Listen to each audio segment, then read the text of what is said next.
We know it's a pivotal time for new graduates, and understanding various money strategies can significantly impact their financial success in the real world.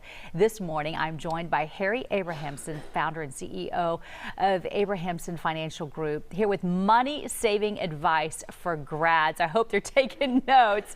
Good morning to you. Welcome to Houston's Morning Show. Let's get going with those money-saving tips. Where would you suggest they start? Good morning. Thank you, Melissa.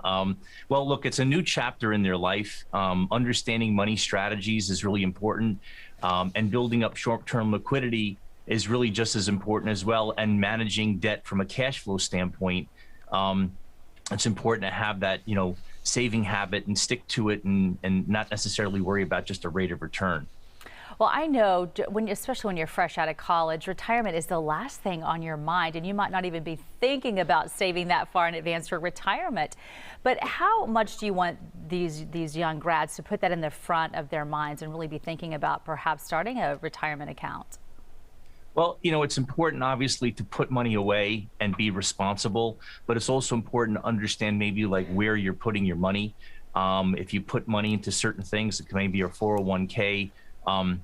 You just have to be careful because you really can't touch that money for a long time. You may need it for something. Maybe you might want to, purchase a home, or you might have an emergency or something like that comes up. So it's important to understand that, maybe you might want to put money away, but you also have to have access to money.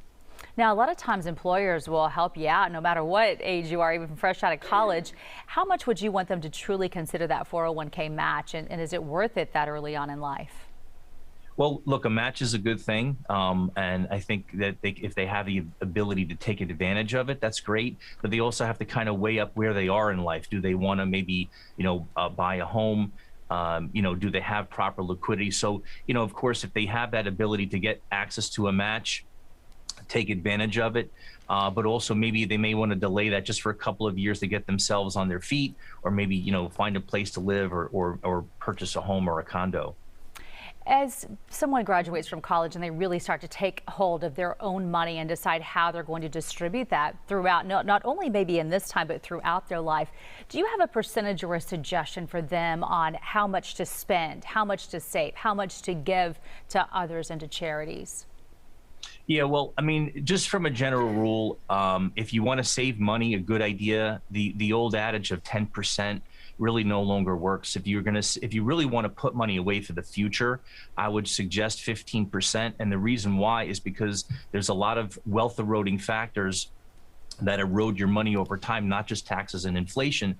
And so when you factor in all of the other components, technological change, planned obsolescence, and things like that, you need to make sure that you're putting that money away in the future, because then when you want to access that money, it will provide the same lifestyle that you do have today. And in terms of charity, a number that a lot of people like to use is 10%. For charity, but definitely 15% they can sock away, save it for the future, and then they can kind of spend the rest in terms of their lifestyle. Well, we know in order to save money, you have to make money, and sometimes that's a little hard when you're starting out. I remember just making pennies at my first anchor job and just sort of being able to barely pay month to month, bill to bill. So at what point do you feel like it's time to think about working with someone like you? Do you have to be making a certain amount of money, or can you start that off when you're hardly making anything at all and trying to make ends meet? I think it's so important. It's a great question. It's so important to work with somebody that you feel comfortable with. A lot of people can go out there and have a conversation. It doesn't cost money to talk to somebody.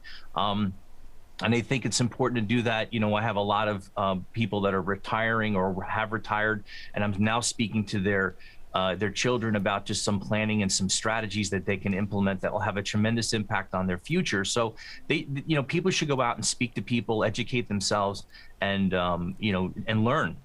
Maybe have a mentor in your life too, somebody who can keep you on the straight and narrow. Make sure you're doing it right. All right, Harry, thank you for your great advice. I hope this helps a whole lot of people. Thank you.